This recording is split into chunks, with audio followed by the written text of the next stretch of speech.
새벽 2시에 일어나는 일입니다.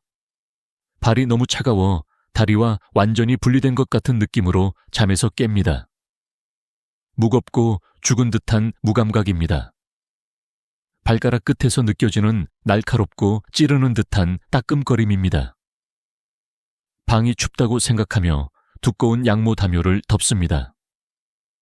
하지만 그 추위는 외부에서 오는 것이 아닙니다. 내부에서 밖으로 뿜어져 나오는 것입니다. 지금 이 순간 당신이 겪고 있는 것은 날씨 문제가 아닙니다. 그것은 생물학적 범죄 현장입니다. 당신은 미세혈관, 모세혈관이 질식하기 시작하는 정확한 순간을 느끼고 있는 것입니다.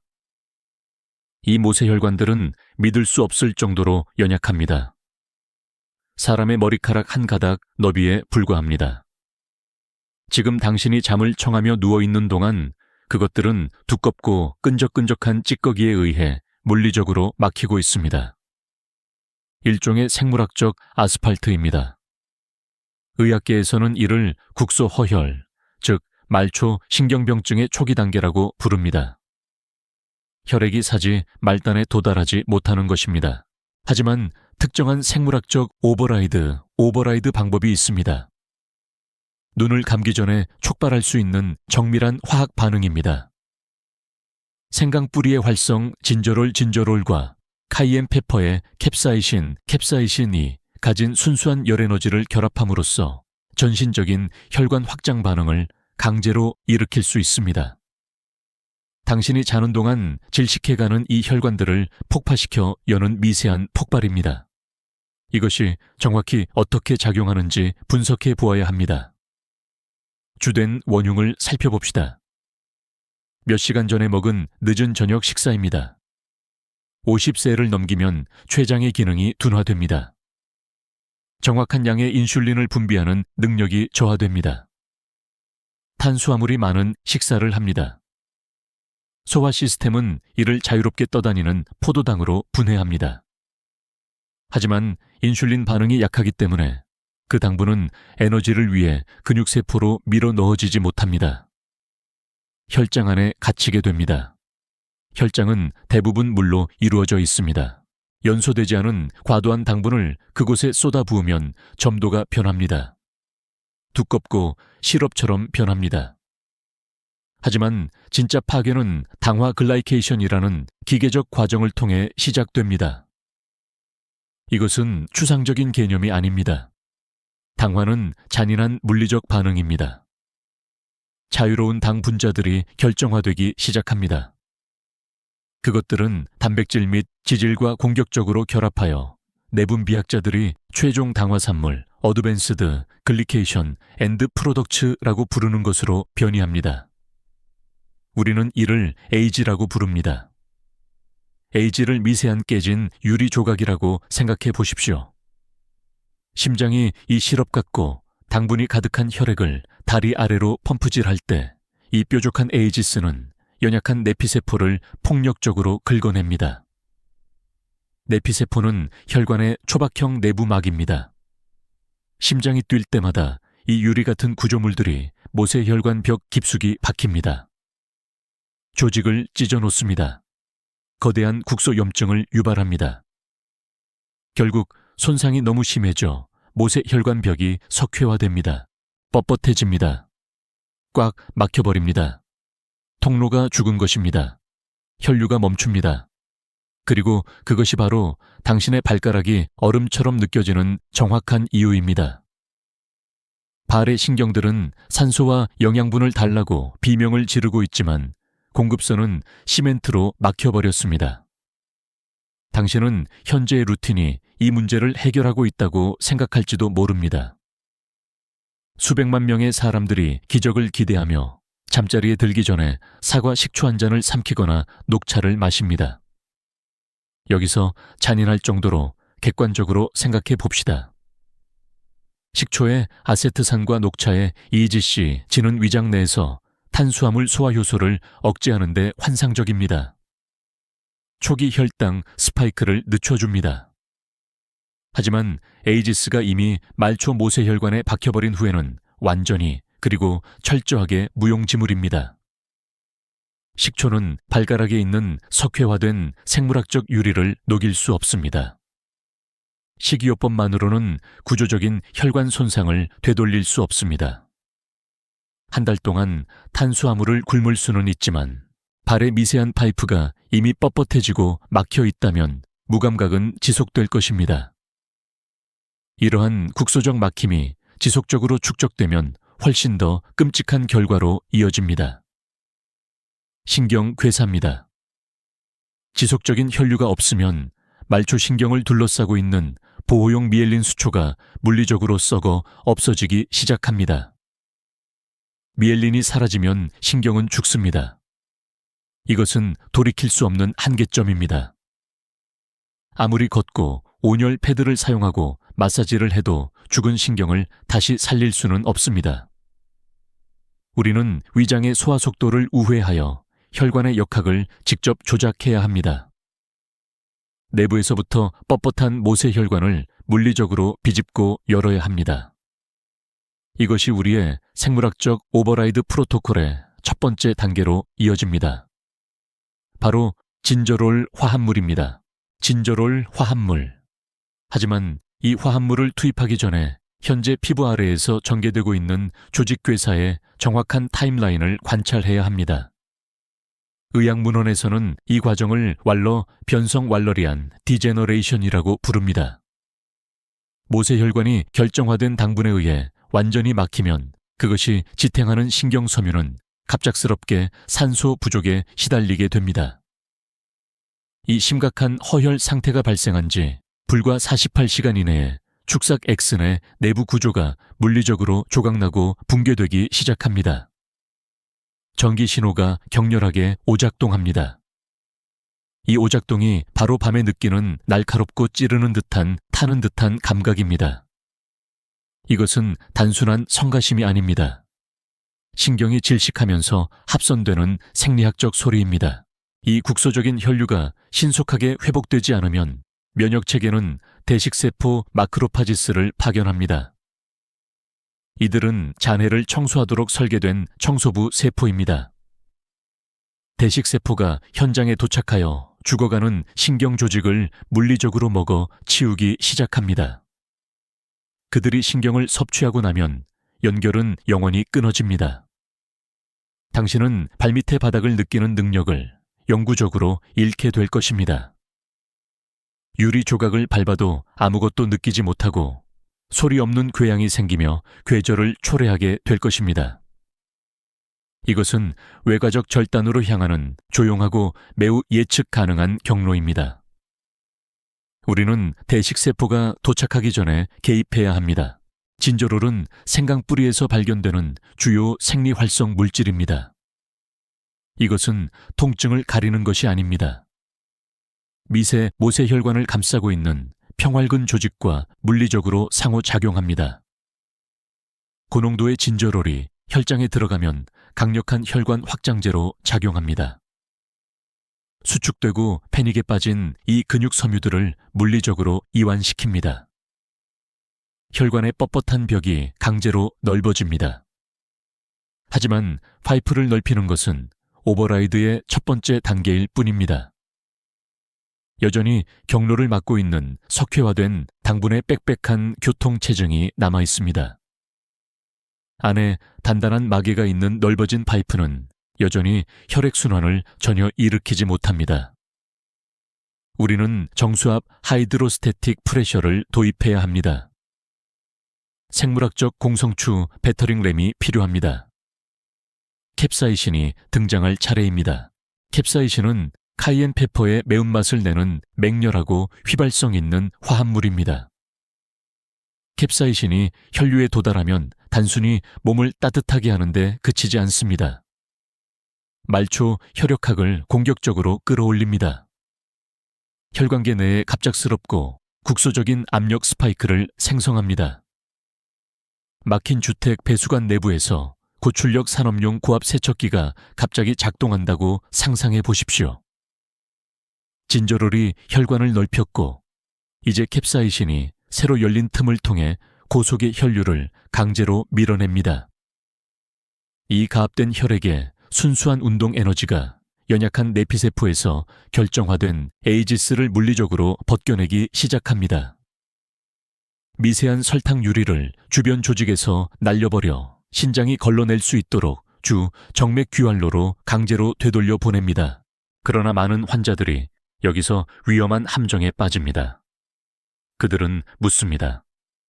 저는 오후 6시에 엄격한 저탄수화물 저녁 식사를 합니다. 아침까지 금식합니다. 그런데 왜 새벽 2시에도 여전히 발이 얼음장 같고 왜 새벽에 공복 혈당이 치솟는 걸까요? 우리는 숨겨진 야간의 파괴자를 폭로해야 합니다. 바로 당신의 간입니다. 당신이 자는 동안 발에서 일어나는 세포기아로 인해 신체가 내부대사 스트레스를 감지하면 부신이 패닉에 빠집니다. 부신은 스트레스 호르몬인 코르티솔을 시스템에 쏟아냅니다. 코르티솔은 비상생물학적 경보벨입니다. 그것은 실제로 존재하지 않는 위협과 싸우기 위해 간에게 저장된 글리코겐의 비상예비분을 혈류로 즉시 쏟아부으라고 명령합니다. 결과적으로 위가 완전히 비어 있음에도 불구하고 새벽 3시에 혈액은 갑자기 신선하고 걸쭉한 포도당으로 포화됩니다. 악랄한 당화 주기가 어둠 속에서 다시 시작됩니다.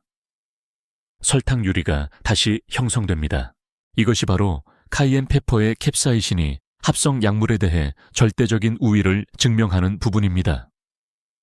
캡사이신은 이간의 오작동을 직접 차단합니다. 임상 양리학에 따르면 캡사이신은 장에서 GLP-1의 상향 조절을 강제합니다.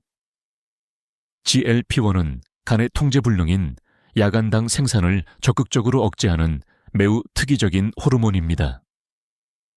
따라서 캡사이신이 막힌 정맥을 뚫고 지나가며 진저로를 죽어가는 사지 깊숙이 폭력적으로 밀어넣는 동시에 간에 화학적 봉쇄를 가하는 것입니다. 새로운 당분이 혈류로 들어오는 것을 막습니다. 적의 공급선을 차단하는 것입니다. 하지만 우리는 이제 미세한 수준에서 두 번째의 중대한 위기에 직면하게 됩니다. 혈관의 내부막인 내피세포가 방금 격렬한 외상을 입었습니다. 캡사이신이 에이지스를 성공적으로 날려버렸지만 그 과정에서 혈관벽은 찢어지고 상처 입고 세포 수준에서 피를 흘리게 됩니다. 정맥 내부의 미세한 머리카락 같은 보호층인 내피당질피질, 엔도텔리얼, 글라이코칼릭스 이 갈기갈기 찢어졌습니다. 정맥을 이 상처 입은 상태로 방치하면 신체는 미세한 구멍을 빠르게 메우기 위해 콜레스테롤을 배치할 것이고 이는 즉각적으로 새롭고 매우 위험한 동맥 플라크 막힘을 생성합니다. 우리는 이 조직을 즉시 밀봉하고 치유해야 합니다. 이것이 바로 세 번째 촉매제의 정확한 생물학적 목적입니다. 신선한 레몬즙입니다. 우리는 맛을 위해 레몬을 사용하는 것이 아닙니다. 비타민C와 구연산의 고농축 생체 이용, 가능한 탑재체로 배치하는 것입니다. 비타민C는 인간 콜라겐의 근본적이고 타협할 수 없는 구성 요소입니다. 캡사이신이 설탕 플라크를 날려버리는 바로 그 순간 대량으로 유입된 비타민C가 찢어진 내피세포에 직접 결합합니다. 미세한 상처를 빠르게 꿰매고 내피당질피질을 강력하게 재생시킵니다. 모세혈관 벽에 탄력 있고 고무 같은 무결성을 회복시켜 다시는 무너지지 않도록 보장합니다. 하지만 레몬의 구연산은 마지막으로 중요한 생물학적 청소 작업을 수행합니다.